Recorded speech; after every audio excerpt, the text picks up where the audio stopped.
We want to give you a look tonight at the AES Indiana building on Monument Circle. As you see, it's all lit up in the colors of Ukraine as a show of support.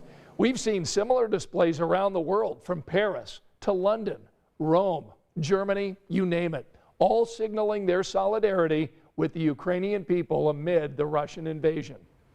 Well, tonight, with the world watching, President Biden shared a stern and clear warning to Vladimir Putin, saying the U.S. is willing to go to war if necessary. And during his State of the Union address tonight, the president touted a lot of the measures already taken to isolate Putin from the rest of the world. And the president announced a few new ones, too, like the ban on Russian planes in U.S. airspace. But is that enough to end the violence? Tonight, Emily Longnecker shares the perspective of a woman stuck in Ukraine who says there's still more to do.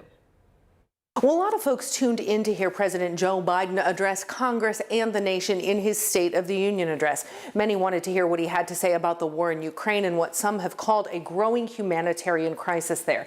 Now, a few days ago, we spoke via Zoom to a woman trapped in the middle of that war zone about what she and her fellow Ukrainians were going through and about what she hopes the United States and Europe will do next.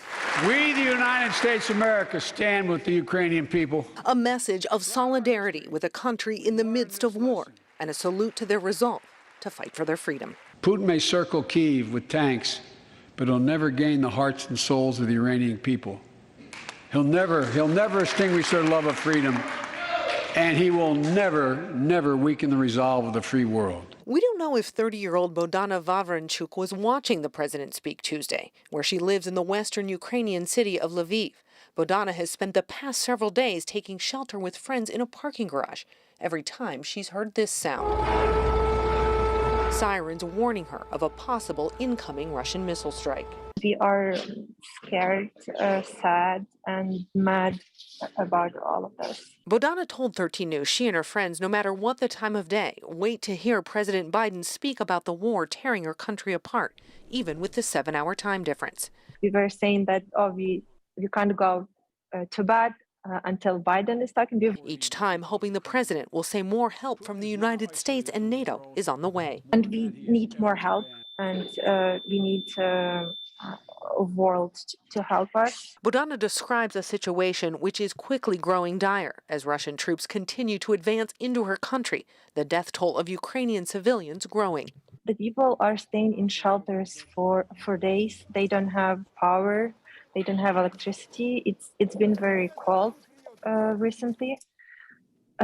It's just we need more help, definitely, and we are asking the NATO to close the airspace. The United States hasn't gone that far yet. Instead, President Biden announced Tuesday Russia was banned from entering U.S. airspace, but has stopped short of agreeing to help Ukraine level the same ban.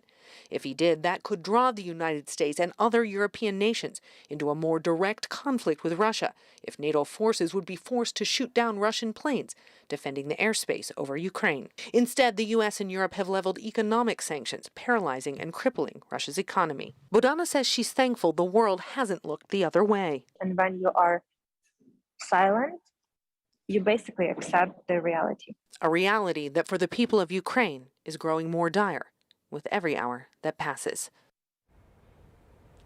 You can catch the latest breaking updates out of Ukraine on the WTHR app. And you'll also find a breakdown of tonight's State of the Union address if you missed it.